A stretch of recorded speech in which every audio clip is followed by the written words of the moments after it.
सात संगत जी, वाहिगुरु जी का खालसा, वाहिगुरु जी की फतेह जी। आज का जो पाठ है ये है मुहारनी। तो सबसे पहले हम मूल मंत्र का जाप करेंगे, उसके बाद हमारी संध्या आरंभ होंगी जी। एक ओंकार सतनाम करता पुरख, निरभउ निर्वैर अकाल मूरत, आजूनी सैभं गुर प्रसाद जप। आद सच जुगाद सच, है भी सच, नानक होसी भी सच। सात संगत जी, जो हमने कल पाठ पढ़े थे लगा मात्रा, ठीक है ना जी। एक तो लगा मात्रा था और लगा मात्रा के साथ लगा मात्रा की आवाज। ये लगा मात्रा, इसे सिहारी, सिहारी की क्या आवाज है, बिहारी की क्या आवाज है, ओंकड़ की क्या आवाज है, दुलैंकड़ की क्या आवाज है, ये हमने पढ़ा था। आज हम वो ही लगा मात्रा, उसकी आवाज अक्षरों के साथ लगा करके, अक्षर है, लगा मात्रा की आवाज, ये तीनों का जोड़ करके हम इसकी जो ध्वनि निकलती, जो आवाज निकलेंगी, उस रूप में हम इसे पढ़ेंगे। और इसे जो लगा मात्रा रहती ना, जैसा कि हिंदी में 12 खड़ी जिसे हम बोलते, उसे गुरमुखी में मुहारनी बोलते। मुहारनी याद रखो। और हिंदी में देखो 12 खड़ी 12 अक्षरों की है, अ आ इ ई उ ऊ ए आई ओ औ अम आहा, ठीक है। लेकिन गुरमुखी में 3 अक्षर की ही 12 खड़ी है। 3 ये स्वर है। इंग्लिश में 5 स्वर है, हिंदी में 12 स्वर है, लेकिन गुरमुखी की में सिर्फ 3 स्वर है। और उन 3 स्वरों से 12 स्वर बने। एक स्वर से तीन तीन जो स्वर है वो बनते गए, मतलब 3 3 4 4 जो स्वर ऐसी बनते गए, ऐसा इनका जो जोड़ हुआ ये 12 का हुआ, ठीक है ना। तो आओ हम ये जो मुहारनी है, मुहारनी का हम पाठ पढ़ेंगे जी। और इसका पेज नंबर है पेज नंबर 12। अब जो सबसे पहले एड़ा है, जो भी अक्षर को कोई मात्रा नहीं लगती ना, उसे मुक्ता बोलते, उसे मुक्ता कहा जाता। हाँ, फिर एड़ा मुक्ता, एड़े मुक्ता अ, एड़े मुक्ता अ, एड़े कन्ना आ, एड़े कन्ना आ, एड़ा मुक्ता लघु मात्रा, एड़े कन्ना दीर्घ मात्रा, एड़े कन्ना आ, एड़े कन्ना आ। अब ईडी सिहारी ई, ईडी सिहारी ई। अब यहाँ पे याद रखो कि कभी भी एड़े को कन्ना आएगा, ईडी को और ऊड़े को कभी कन्ना नहीं आएगा। ईडी को सिहारी आएंगी, बिहारी आएंगी, एड़े को सिहारी या ऊड़े को सिहारी बिहारी नहीं आएंगी। जब भी सिहारी आएंगी या 3 अक्षरों में, ईडी को सिहारी और ईडी को ही बिहारी आएंगी, ठीक है। ईडी सिहारी ई, ईडी सिहारी ई, ठीक है। और आपको मैंने बताया था सिहारी के 2 आवाज है, सिहारी के 2 आवाज है। अभी अभी तो आपको ज्यादा इसकी दिक्कत नहीं आएंगी, लेकिन जब आप गुरबाणी का पाठ पढ़ोगे, गुरबाणी जब आप पढ़ोगे, तब आपको पता चलेगा कि ये कितना ज्यादा मायना रखता। ईडी जो सिहारी और ओंकड़, इसके 2 आवाजें है, ई, हाँ, ई और ए। और हम अभी मुहारनी पढ़ रहे ना, दोनों रूपों में हम पढ़ेंगे, ई की आवाज में भी और ए की आवाज में भी, ठीक है। ईडी सिहारी ई, ईडी सिहारी ई, फिर ईडी सिहारी ए लघु मात्रा, ईडी सिहारी ए, ईडी बिहारी ई, ईडी बिहारी ई, ईडी बिहारी ई, ये दीर्घ मात्रा है, ठीक है ना। ईडी बिहारी ई। आगे ऊड़े औंकड़ ऊ, ऊड़े औंकड़ ऊ।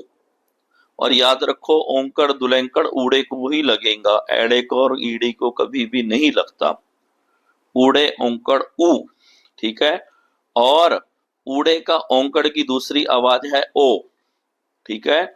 इसके लिए अब ऊड़े को औंकड़ ओ की आवाज में पढ़ेंगे। ऊड़े औंकड़ ओ, ऊड़े औंकड़ ओ, ऊड़े औंकड़ ओ। ऊड़े दुलैंकड़ ऊ, ऊड़े दुलैंकड़ ऊ, ऊड़े दुलैंकड़ ऊ। ये इसकी दो आवाजें आपको भी लगेगा कि इसकी दो आवाजें क्यों बनाई गई, क्योंकि देखो लावा जो है लावा, लावे की आवाज दीर्घ मात्रा है और लावे की आवाज ए लंबा है, और होड़ा जो है होड़े की आवाज ओ लंबा है, ठीक है ना। ओ उसकी आवाज लंबी है, दीर्घ मात्रा है।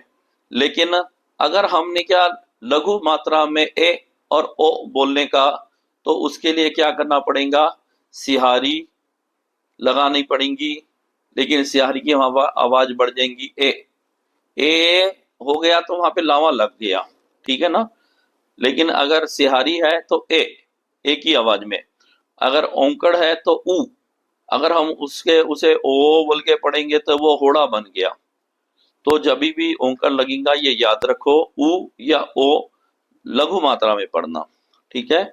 ऊड़े औंकड़ ऊ, ऊड़े औंकड़ ऊ, ऊड़े दुलैंकड़ ऊ, ऊड़े दुलैंकड़ ऊ। ईड़ी लावा ए, ईड़ी लावा ए, एड़े दुलावा ए, एड़े दुलावा ए। अब यहां से सारे दीर्घ मात्राएं हो जाएंगे। अभी यहां तक एक लघु और एक दीर्घ, एक लघु और एक दीर्घ मात्रा आई, लेकिन लावे से सारी मात्राएं दीर्घ मात्रा है, ठीक है। ईड़ी लावा ए, ईड़ी लावा ए, एड़े दुलावा ए, एड़े दुलावा ए। ऊड़े होड़ा ओ, ऊड़े होड़ा ओ, एड़े कनौड़ा आओ। ध्यान से सुनो मैं जो बोल रहा, एड़े कनौड़ा आओ, ऊड़े होड़ा ओ। अब यहाँ पे ऊड़ा जो है, ठीक है, एक और की बात, ऊड़ा, एक ऊड़ा बंद मुंह का आता और एक खुले मुंह का ऊड़ा है। याद रखो बंद मुंह का जब भी ऊड़ा आएगा तो उसके साथ औंकड़ या दुलैंकड़ होगा, ठीक है ना। और खुले मुंह का ऊड़ा आएगा तो वो समझ लो कि खुले मुंह का ऊड़ा है तो उसे ऊड़े को होड़ा लगे वाला, होड़ा। तो ऊड़ा तीन ही रूप में आएगा, औंकड़ तुलैंकड़। अगर खुले मुंह का ऊड़ा रहेगा तो समझ लो ऊड़े को होड़ा लगे वाला है, होड़ा। उसको ओ की आवाज में पढ़ना, ऊ की आवाज में नहीं पढ़ना। ऊड़े होड़ा ओ, ऊड़े होड़ा ओ, एड़े कनौड़ा आओ, एड़े कनौड़ा आओ। एड़े टिप्पी अंग, एड़े टिप्पी अंग, एड़े बिंदी करना आ, नाक से, एड़े बिंदी करना आ, एड़े टिप्पी अंग। अब टिप्पी की आवाज अधक कस के भी और नास की बोलना, नाक में बोलना है, ठीक है। एड़े टिप्पी अंग, एड़े टिप्पी अंग, एड़े बिंदी करना आ, एड़े बिंदी करना आ। अब फिर से हम एक बार पढ़ेंगे। एड़े मुक्ता अ, एड़े मुक्ता अ, एड़े कन्ना आ, एड़े कन्ना आ। ईड़ी सिहारी ई, ईड़ी सिहारी ए, दोनों भी। ईड़ी बिहारी ई, ईड़ी बिहारी ई। ऊड़े औंकड़ ऊ, ऊड़े औंकड़ ओ, ऊड़े दुलैंकड़ ऊ, ऊड़े दुलैंकड़ ऊ। ईड़ी लावा ए, ईड़ी लावा ए, ਐੜੇ ਦੁਲਾਵਾ ਐ, ਐੜੇ ਦੁਲਾਵਾ ਐ, ਊੜੇ ਹੋੜਾ ਓ, ਊੜੇ ਹੋੜਾ ਓ, ਐੜੇ ਕਨੋੜਾ ਆਓ, ਐੜੇ ਕਨੋੜਾ ਆਓ, ਐੜੇ ਟਿੱਪੀ ਅੰਗ, ਐੜੇ टिप्पी अंग, ऐड़े बिंदी करना आ, ऐड़े बिंदी करना आ। अब साथ संगत जी, हम इसको एक, अभी हम क्या कर रहे थे कि मात्रा, जो लग मात्रा और उसकी ध्वनि, ठीक है, और अक्षर, अक्षर, लग मात्रा और उसकी ध्वनि को हम ये अलग अलग उच्चारण कर रहे थे। अब सीधा सीधा हम इसकी ध्वनि, जो अक्षरों को जब ये लग मात्रा लग जाते उसकी ध्वनि क्या बनती, उसकी आवाज जो बनती, उस रूप में हम पढ़ेंगे। ये बहुत आपको सुखैन जाएगा। जो भी आप हिंदी पढ़े वाले हैं, मैंने आपको पहले भी बताया था ना कि जो हिंदी पढ़े वाला है उसे गुरमुखी पढ़ना बहुत आसान होगा, वो बहुत आसान तरीके से पढ़ सकता। वो कैसा, अब जैसा हम हिंदी की 12 खड़ी पढ़ते वैसी ही इसे पढ़ना है। अ, आ, ई, उ, ऊ, ए, आए, ओ, आओ, आ। फिर से अ, आ, ई, उ, ऊ, ए, आए, ओ, आओ, आ। फिर से अ, आ, ई,